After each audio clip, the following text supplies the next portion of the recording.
Joining me now, CNN legal analyst, former federal prosecutor Shan Wu, and CNN political analyst Jackie Kucinich. It's nice to have you guys here. Jackie, let me begin with you.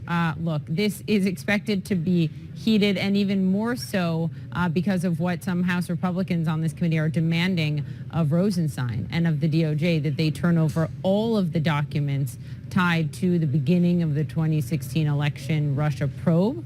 And Mark Meadows has said if they don't get those documents, Jackie, by July 6th, articles of impeachment against Rosenstein could be in order. How likely do you think that is?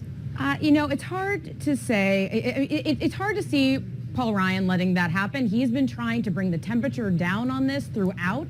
That said, he also has shown a lack of a capacity to control the most conservative members of his conference. That's just a matter of fact.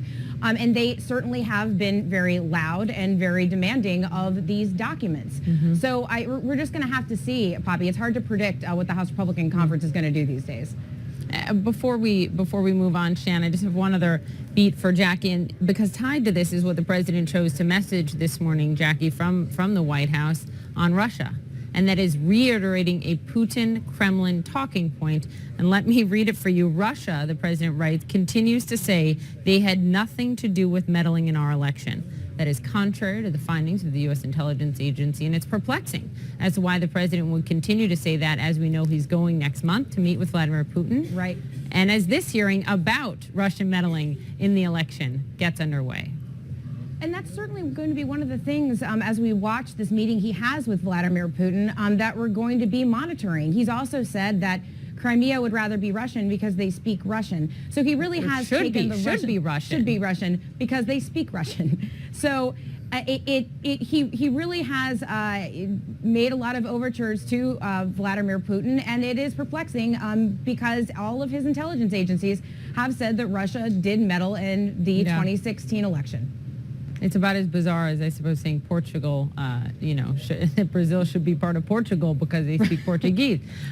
So, Shan, to you, on the Supreme Court, as we wait, we're obviously going to bring the opening statements of these two gentlemen live to our viewers, but on the Supreme Court, and you used to work, I should note, in the law office of Justice Gorsuch, Anthony Kennedy stepping down, retiring, such a key voice, such a key vote, who made liberals extremely happy and conservatives extremely happy at different points with different decisions. When it comes to the social issues, gay rights, abortion, affirmative action, he was the champion and the hero of liberals. When it came to other issues like campaign finance and the Citizens United decision, he was the champion of conservatives. Our Jeffrey Toobin, our chief legal analyst on the air yesterday, kept saying abortion will be illegal in 20 states in 18 months now that Kennedy is being replaced. Do you think he's right?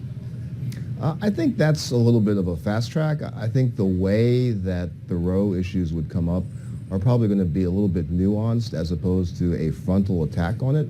But certainly this court is going to be obviously much more predisposed towards more restrictions, and it could reach the central issue of overturning it, but I don't think it's going to come as a direct frontal attack.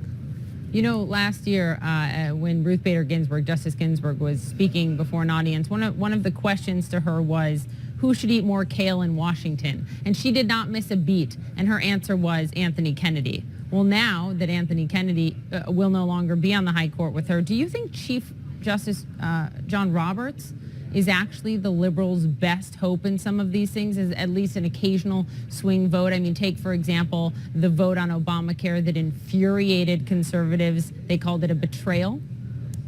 Yes, I think so, but for a different reason than Justice Kennedy. It was more of a centrist or a swing vote.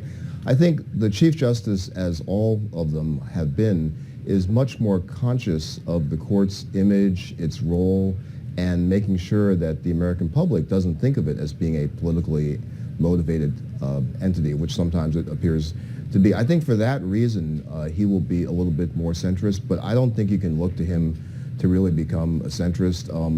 Justice Gorsuch, who is a great lawyer, I admire him personally, he's not going to emerge as a centrist either. So I think generally speaking, that role is going to be gone.